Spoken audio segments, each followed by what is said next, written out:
All right, let's get right into it. Have you ever wanted to make the conversations in your writing just pop off the page?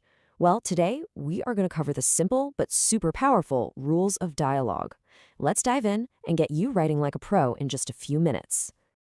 So here's the big question, right? You got these awesome characters in your head, they've got voices, they've got things to say, but how do you actually get their words down on the page correctly? It can seem a little tricky, but I promise you, there is a very simple tool for the job. And that tool is the speech mark. Yep, you might also know them as quotation marks. These little symbols are basically your new best friend for turning what you hear in your head into what people read on the page. Let's see exactly how they work. This image just nails the whole concept. Think about that speech bubble. That's a thought, a spoken word floating in the air. Well, speech marks are what we use to grab that bubble and put it right into our writing. They kind of build a little fence around the exact words someone says, separating them from everything else.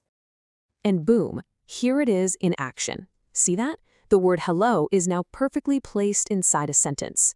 Tom said, that tells us who is talking, and the speech marks around hello, they tell us exactly what he said. See? Super simple and clean.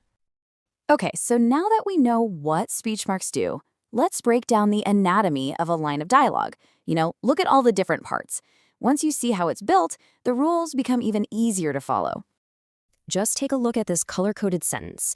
Anna whispered, "Come here." So first up, in blue, you've got Anna. That's our speaker. Then in red, we have whispered. That's the reporting verb, and it tells us how she's saying it.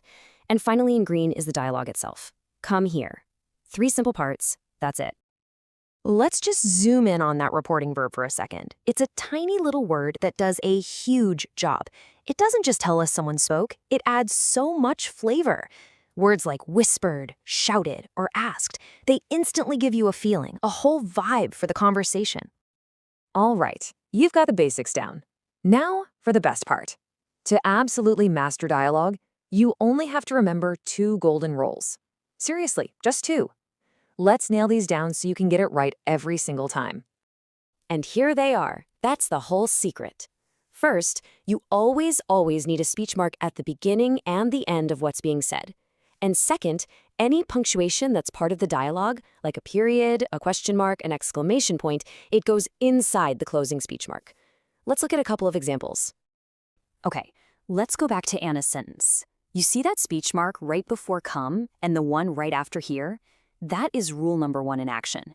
The words are perfectly wrapped up. It's like putting a little frame around a picture. And here is a perfect look at rule number 2. Notice that full stop, that period? It's not hanging out on the outside. It's tucked right inside, before that final speech mark.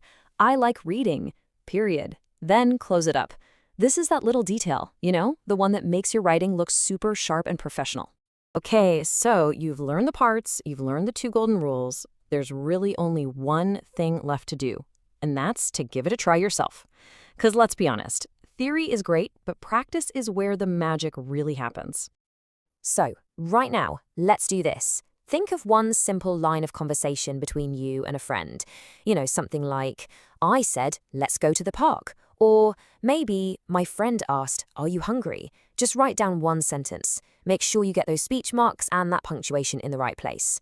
Go on, feel free to pause and just do it. Awesome job. You now have the fundamental skill to bring characters to life. Every single conversation, every argument, every whispered secret, it all starts with one simple, correctly written line of dialogue. So, really, the only question left is, what story are you going to tell first?